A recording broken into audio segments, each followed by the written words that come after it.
ফের একটা পরিবর্তনের সাক্ষী পশ্চিমবঙ্গ। 15 বছরের তৃণমূল শাসন ভেঙে পড়ল বিজেপি ঝড়ে। কেন, কিভাবে এই বিজেপির অভাবনীয় সাফল্য, তৃণমূলের কোথায় গলদ ছিল, এই ফলাফলের কাঁটাছেঁড়া চলছে গতকাল থেকেই। আজকে আমরা একটা স্পেসিফিক ইস্যু নিয়ে কথা বলবো, সংখ্যালঘু ভোট। সিজদা, 3টে M বলা হয় যে এই 3টে M এর সমাহারই তৃণমূলের এতদিনের সাফল্য: মাইনরিটি ভোট, মহিলা ভোট এবং মমতা বন্দ্যোপাধ্যায়। আমি যদি মহিলা ভোট এবং মমতা বন্দ্যোপাধ্যায় এই দুটো ফ্যাক্টরকে আপাতত সরিয়ে রাখি, আজকের আলোচনাটা শুধু যদি মাইনরিটি ভোট অর্থাৎ সংখ্যালঘু ভোট নিয়ে করি, তুমি আমাকে একটু শুরুতে একটা আন্দাজ দাও যে তৃণমূল কতজন সংখ্যালঘু প্রার্থী দিয়েছিল এবারের ভোটে, এবং তাদের মধ্যে জয় পরাজয়ের হিসেবটা ঠিক কিরকম? দেখো, এখন পর্যন্ত যে তৃণমূলের ফলাফল, সেই ফলাফল অনুসারে দেখা যাবে যে মাইনরিটিরাই এই এখনো আজকের দিনে দাঁড়িয়েই হয়তো কোথাও মমতা বন্দ্যোপাধ্যায়ের একটা বড় ভরসার জায়গা।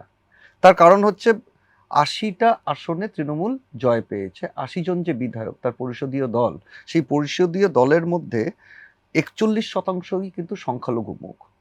আমরা হিসেব করছিলাম, সেই হিসেবে দেখা যাচ্ছে যে 80 জন যারা জয়ী হয়েছেন তার মধ্যে 33 জন তারা হচ্ছেন সংখ্যালঘু প্রার্থী। তৃণমূল যে 294টা প্রার্থীপদ ঘোষণা করেছিল তার মধ্যে 47 জন হচ্ছেন সংখ্যালঘু, প্রায় 16%। তার মধ্যে আমি ফলতার জাহাঙ্গীর খানকে যদি বাদ দিই তাহলে 46 জন।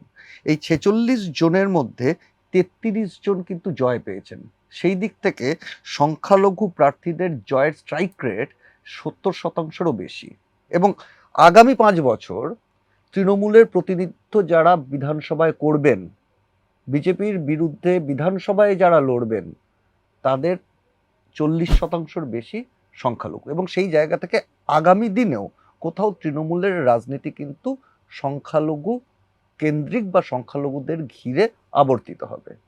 আমি একটু এখানে বলে রাখি যে 2021-এ তৃণমূল মোট ভোটের 48%-এর বেশি ভোট পেয়েছিল, বিজেপি পেয়েছিল 37, প্রায় 38%। সেটা এবার মানে চমকপ্রদভাবে পাল্টে গেছে। বিজেপি 2026-এর বিধানসভা নির্বাচনে 46% ভোট পেয়েছে, তৃণমূল পেয়েছে 41%। এই যে মার্জিনের হেরফেরটা এখানে হয়ে গেল, এটার পিছনে সংখ্যালঘু ভোট ভাঙার কোনো ভূমিকা নেই? সংখ্যালঘু ভোট ভাঙার ক্ষেত্রে অবশ্যই ভূমিকা আছে, কারণ 7 থেকে 8% ভোট তৃণমূলের কমেছে। সেই জায়গায় সংখ্যালঘু ভোট ভাঙার একটা বড় ভূমিকা রয়েছে। আবার উল্টো দিকে বিজেপির যে ভোটটা বেড়েছে, বিপুল পরিমাণ ভোট, অর্থাৎ 38 থেকে 46%, 8% ভোট বেড়েছে, সেটা কিন্তু অনেকাংশেই অমুসলমান ভোট কনসলিডেশন। যেটা বারবার শুভেন্দু অধিকারী যে বিষয়টা গুরুত্ব দিচ্ছিলেন যে মুসলমান বা হিন্দু ভোট কনসলিডেশন হলে বিজেপি ক্ষমতায় আসবে, এবং তার একটা টার্গেট ছিল 65% হিন্দু ভোট কনসলিডেশন, এবং সেটা কিন্তু বহু জায়গায় হয়েছে। এবং পাশাপাশি সংখ্যালঘু ভোট কোথাও বেশ কয়েকটা জায়গায় সেটা কিন্তু ডিভাইডেড হয়েছে, এবং এই ডিভিশন হওয়ার ফলেই হিন্দু ভোট উল্টো দিকে কনসলিডেশনে সেখানে কিন্তু ফলাফলটা বদলে গেছে। আমি তোমাকে কয়েকটা উদাহরণ দিই। ধরো করণদিঘি, উত্তর দিনাজপুরে করণদিঘিতে যেমন ওভারঅল তৃণমূলের রেজাল্ট ভালো, সেখান থেকে সংখ্যালঘু বিধায়ক হিসেবে 4 জন জয়ী হয়েছেন। সেই করণদিঘিতেই বিজেপির বিরাজ বিশ্বাস 19,000-এর সামান্য বেশি ভোটে জয়ী হয়েছেন। এবং সেখানে সিপিএমের সেই মোহাম্মদ সাহাবুদ্দিন, যাকে নিয়ে একটা মানে সব খুব জনপ্রিয় বলবো না, মানে তিনি শিরোনামে এসেছিলেন কয়েকশো গাড়ির মিছিল করে, আলোড়ন ফেলে দিয়েছিলেন, সেই শাহাবুদ্দিন পেয়েছেন 39,414টা ভোট। জয়ের মার্জিন যদি বিজেপির 20,000 হয়, আর উল্টো দিকে সিপিএম এর এই ভোটটা, কোথাও যে একটা ফ্যাক্টর হয়েছে। এবং করণদিঘির সংখ্যালঘু অধ্যুষিত একটি আসন, সেখানে যে কোথাও ফ্যাক্টর, সেটা কিন্তু এই হিসেব থেকে খুব স্পষ্ট। আরেকটা হচ্ছে মুর্শিদাবাদে জঙ্গিপুরে জাকির হোসেনের দীর্ঘদিনের আসন। সেই জঙ্গিপুরে এবারে বিজেপি জিতেছে। বিজেপি 10,000-এর সামান্য কিছু বেশি ভোটে, 10,500-এর মার্জিনে জিতেছে, যেখানে কংগ্রেসের ভোটের পরিমাণ হচ্ছে 31,000-এর বেশি। অর্থাৎ কোথাও যে সংখ্যালঘু ভোটটা তৃণমূল ছাড়াও অন্য কোথাও গেছে, সেটা সিপিএম হতে পারে, সেটা কংগ্রেস হতে পারে, সেটা মিম হতে পারে, সেটা কিন্তু এই ধরনের উদাহরণগুলো থেকে অনেকাংশেই স্পষ্ট। ঠিক একই ধরনের আরেকটা উদাহরণ দেওয়া যায় নবগ্রাম, নবগ্রামে যেমন বিজেপি জিতেছে মাত্র 6,000 ভোটে, মুর্শিদাবাদের নবগ্রামে। তৃণমূলের প্রণব দাস পরাজিত হয়েছেন, সেখানে কংগ্রেস পেয়েছে 50,000-এরও বেশি ভোট।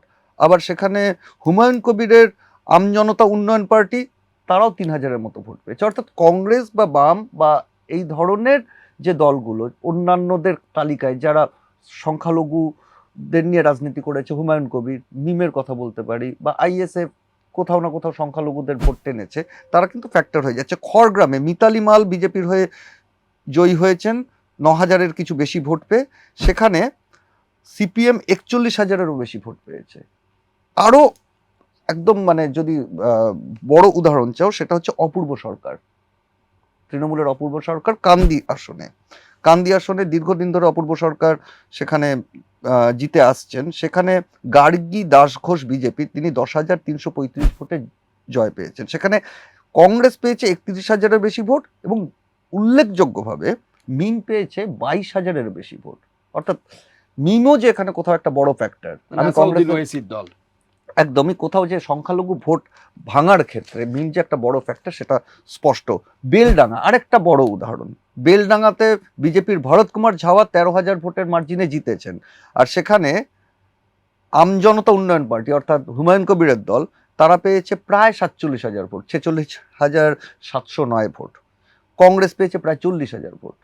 অর্থাৎ মালদা, মুর্শিদাবাদ, উত্তর দিনাজপুরের মতো জেলাগুলোতে এটা কিন্তু এই যে ট্রেন্ডটা সেটা কিন্তু মালদা এতটা প্রকট নয়, কিন্তু মুর্শিদাবাদে যে সংখ্যালঘু ভোট, আমরা এর আগেও আলোচনা করেছি, মুর্শিদাবাদে সংখ্যালঘুদের মধ্যে বেশ কিছু কারণে অসন্তোষ ছিল। তার মধ্যে একটা হচ্ছে ওয়াকফ নিয়ে, একটা হচ্ছে ওবিসি ইস্যু নিয়ে, তৃতীয় বিষয়টা হচ্ছে পরিযায়ী শ্রমিকদের ক্ষেত্রে কতটা তৃণমূল সরকার কাজ করেছে সেটা নিয়ে একটা ইস্যু ছিল। এবং এই সমস্ত বিষয় নিয়ে, এবং সর্বোপরি এসআইআর এ মানে প্রথম থেকে মুখে বিরোধিতা করেছে, যে অভিযোগটা বারবার সংখ্যালঘুদের একটা অংশ বারবার তুলেছিলেন, যে মুখে তৃণমূল বিরোধিতা করছে কিন্তু বাস্তবে তারা কতটা বিরোধিতা করছে। কারণ অভিষেক বন্দ্যোপাধ্যায় একসময় বলেছিলেন এসআইআর হতে দেবেন না, নাম বাদ গেলে সেই নাম তুলতে তিনি 1 লক্ষ মানুষ নিয়ে দিল্লিতে যাবেন, এই ধরনের একাধিক আশ্বাস তিনি দিয়েছিলেন।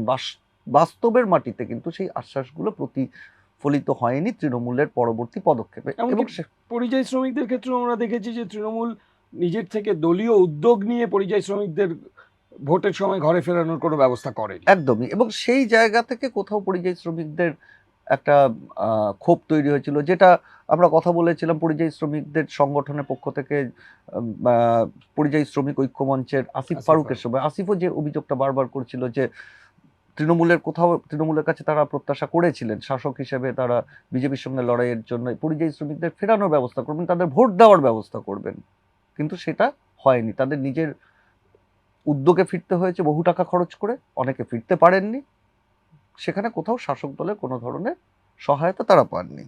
এটা যদি তুমি ধরো মানে মালদা পর্যন্ত উত্তরবঙ্গ, মুর্শিদাবাদের একটা চিত্র।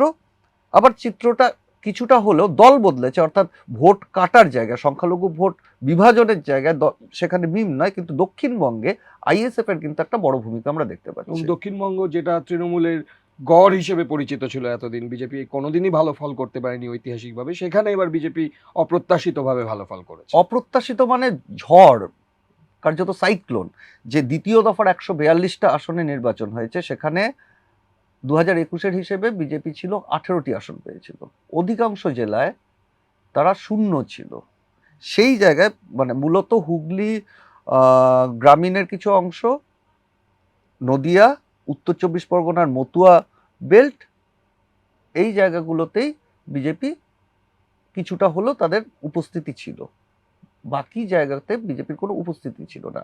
এখন সেই সমস্ত জায়গায় বিজেপি কিন্তু অনেক বেশি স্ট্রং। পূর্ব বর্ধমান তো কার্যত সুইপ করেছে বিজেপি, হুগলিতেও অসাধারণভাবে ভালো ফল করেছে, হাওড়াতেও তারা শহর হাওড়াতেও তারা ভালো ফল করেছে। সর্বোপরি দক্ষিণ 24 পরগনার মতো জায়গা, যেখানে বিজেপি খাতা খোলার মতো পরিস্থিতি কোনোদিন ছিল না, আরো স্পেসিফিক্যালি বললে ডায়মন্ড হারবার লোকসভা কেন্দ্র, সেখানেও কিন্তু তাদের উপস্থিতি এবং তাদের ফলাফল আগের থেকে অনেক ভালো। এবং এই সেই এলাকাগুলোতে কি সংখ্যালঘু ভোট ভাগ হওয়াটা একটা ফ্যাক্টর হয়ে দাঁড়ালো তাহলে?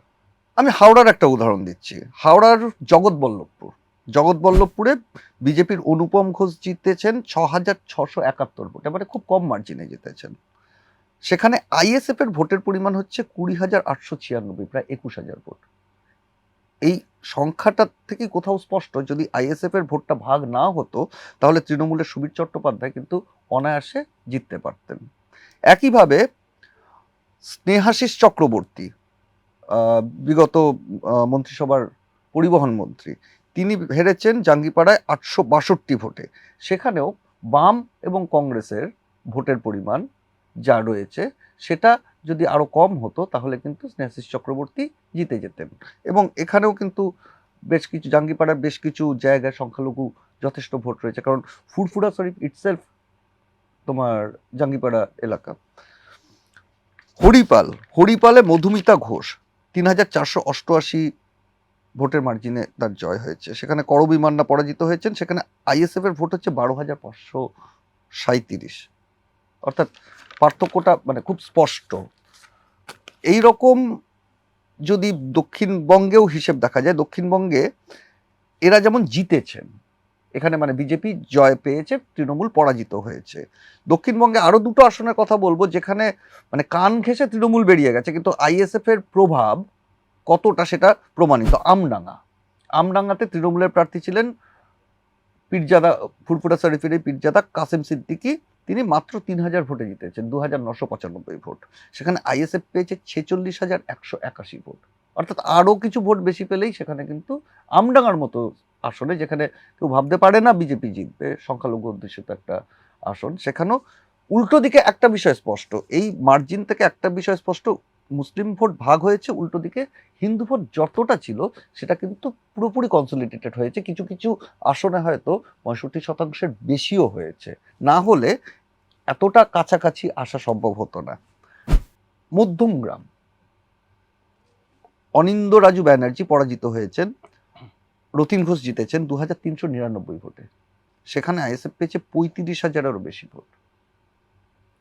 এই ধরনের যে পরিসংখ্যান, দক্ষিণ চব্বিশ পরগনার মন্দির বাজার আসনে জয়দেব হালদার তৃণমূলের, তিনি পেয়েছেন 1,995 ভোটে তিনি জয়ী হয়েছেন। সেখানে তৃতীয় স্থান অধিকার করেছে আইএসএফ, তাদের ভোটের পরিমাণ হচ্ছে 21,943। অর্থাৎ একটা বিষয় স্পষ্ট, উত্তরবঙ্গ বা দক্ষিণবঙ্গ, উত্তরবঙ্গের আমি জলপাইগুড়ি, দক্ষিণ দিনাজপুর এগুলো বাদ দিলে উত্তর দিনাজপুর থেকে মুর্শিদাবাদের চিত্রটা একরকম। সেখানে এমআইএম বা হুমায়ুন কবিরের দল বা কংগ্রেস এবং কিছু কিছু ক্ষেত্রে সিপিএমও, তারা কোথাও যে সংখ্যালঘু ভোটে ভাগ বসিয়েছে সেটা কিন্তু বিজেপি এবং তৃণমূলের যে ভোট পার্সেন্টেজ এবং তাদের যে জয় পরাজয়ের মার্জিন এবং বাকি প্রার্থীদের যে প্রাপ্ত ভোটের সংখ্যা থেকে সেটা স্পষ্ট। আবার দক্ষিণবঙ্গে যখন পুরোপুরি দক্ষিণবঙ্গে ঢুকেছে, সেখানে আইএসএফ কিন্তু একটা বড় শক্তি হয়ে উঠছে। অর্থাৎ এটা ঠিক আগামী 5 বছর মুখ্যমন্ত্রী মমতা বন্দ্যোপাধ্যায়ের পরিষদীয় দলের একটা বড় অংশ সংখ্যালঘু মুখেরা থাকবেন, সেটা যেমন ঠিক, কিন্তু সার্বিকভাবে দক্ষিণবঙ্গে আইএসএফ যে একটা বড় মুখ হয়ে উঠছে, একটা বড় শক্তি হয়ে উঠছে তাদের প্রাপ্ত পার্সেন্টেজ হিসেবে, যদিও তাদের আসন পেয়েছে তারা একটাই, নওশাদ সিদ্দিকী জিতেছেন, সেটাও কিন্তু একটা লক্ষণীয় ব্যাপার, যেটা হয়তো ভবিষ্যতে প্রতিফলিত হতে পারে পরবর্তী সিভিক পোলগুলোতে, পঞ্চায়েত নির্বাচন, বিশেষ করে পঞ্চায়েত নির্বাচনের কথা বলছি, যেটা গ্রামীণ নির্বাচন, সেখানে কিন্তু এই আইএসএফ বা, আমি হুমায়ুন কবিরের দলের ভবিষ্যৎ জানি না, কিন্তু আইএসএফ এর ক্ষেত্রে বলতে পারি, আইএসএফ যদি এইভাবে তাদের রাজনৈতিক বিস্তার অব্যাহত থাকে, কালকে একটা সময় মিনাখার মতো আসনে আইএসএফ কিন্তু এগিয়ে গিয়েছিল, অনেকটা এগিয়ে গিয়েছিল, দেগঙ্গাতে তারা ভালো ফল করেছে। এই ধরনের বিস্তারটা যদি আইএসএফ এর ঘটতে থাকে, এবং আইএসএফ কে তুমি মিমের মতো বা হুমায়ুন কবিরের দলের মতো একদম মানে মার্ক করে দিতে পারবে না যে সেটা সংখ্যালঘুদের দল, তাদের একটা সেকুলার একটা চরিত্র রয়েছে, যেটা তারা বারবার নওশাদ সিদ্দিকীও দাবি করেন। প্রচারে অনেকটাই একটা বাম প্রার্থীর মতো বয়ান শোনা যায়, সেটাও রয়েছে। আবার অন্যদিকে তোমার প্রচুর তারা মানে অমুসলমান মুখ তারা প্রার্থী করেছেন, তাদের যে অসাম্প্রদায়িক বিষয়টা আরো জোরালো করেছে সেই বিষয়গুলো। এবং সেই জায়গা থেকে যারা বিজেপিকে চান না, দক্ষিণবঙ্গে যেমন কংগ্রেসের কার্যত অস্তিত্ব পাওয়া যাচ্ছে না, যারা বিজেপিকে চান না তাদের কাছে একটা বিকল্প এতদিন ছিল একমাত্র তৃণমূল। কারণ কংগ্রেস বা বামেদের রাজনৈতিক শক্তি নিয়ে মানুষ সন্দিহান হয়ে উঠেছিলেন। সেই কারণে এই ডিসিসিভ ভোটে তারা কংগ্রেস বা বামেদের ভোট দেননি, এটা স্পষ্ট। আগামী কয়েক বছরেও যে কংগ্রেস বা বামেরা রাজনৈতিকভাবে তাদের শক্তি পুনরুদ্ধার করতে পারবে বা বিজেপির সঙ্গে লড়াই করার মতো জায়গায় পৌঁছবে সেটাও নয়। কিন্তু গ্রামীণ একদম যদি গ্রাসরুট লেভেলে, সেখানে আইএসএফ ধীরে অথচ স্টেডিলি তারা যে সংগঠন বিস্তার করছে, তাদের ভোট পার্সেন্টেজ বা ভোটের পরিমাণ দেখে যেটা মনে হচ্ছে, সেখানে কিন্তু ভবিষ্যতে আইএসএফ একটা বিকল্প হিসেবে উঠে আসতে পারে সংখ্যালঘু ভোটারদের কাছেও, এবং সংখ্যাগুরু মানে হিন্দু ভোটারদের কাছেও কিন্তু জায়গায় জায়গায় তারা বিকল্প হতে পারে। কারণ মধ্যমগ্রামের মতো আসনে সবটাই যে সংখ্যালঘু ভোট তারা পেয়েছে সেটা নাও হতে পারে। এরকম হাওড়াতেও একাধিক জায়গা রয়েছে যেখানে হয়তো তারা হিন্দু ভোটারদেরও আকৃষ্ট করতে পেরেছে, কারণ সেখানে প্রার্থী ছিলেন, মধ্যমগ্রামে প্রার্থী ছিলেন একজন হিন্দু প্রার্থী ছিলেন। অর্থাৎ ভবিষ্যতের জায়গা থেকে তৃণমূলের কাছে এটাও কিন্তু একটা বড় চ্যালেঞ্জ যে সংখ্যালঘু ভোট যেটা তাদেরকে বারবার বাঁচিয়ে দিয়েছে বা তাদেরকে ক্ষমতায় আনার পেছনে একটা বড় ভূমিকা পালন করেছে 2016 এবং 2021-এ, সেই ভোট ব্যাংক তারা অটুট রাখতে পারেননি। ভবিষ্যতেও যে সেই ভোট ব্যাংকে তারা আবার নিজেদের ছাতার তলায় নিয়ে আসতে পারবেন, সেখানেও কিন্তু তাদের সামনে আইএসএফ এর মতো বড় চ্যালেঞ্জ রয়েছে। আইএসএফ ভবিষ্যতে রাজনৈতিক শক্তি হিসেবে এই রাজ্যে উঠে আসে কিনা সেদিকে আমাদের নজর থাকবে। আমাদের নজর থাকবে আগামী নির্বাচনগুলোতে, পৌরসভা হোক বা পঞ্চায়েত হোক, সেখানে সংখ্যালঘু মানুষ কোন দলের উপরে আস্থা রাখেন সেদিকেও। 2026 বিধানসভা নির্বাচনের ফলের কাটাছেঁড়া তো চলছেই, যেরকম চলবে। আপাতত এইটুকু।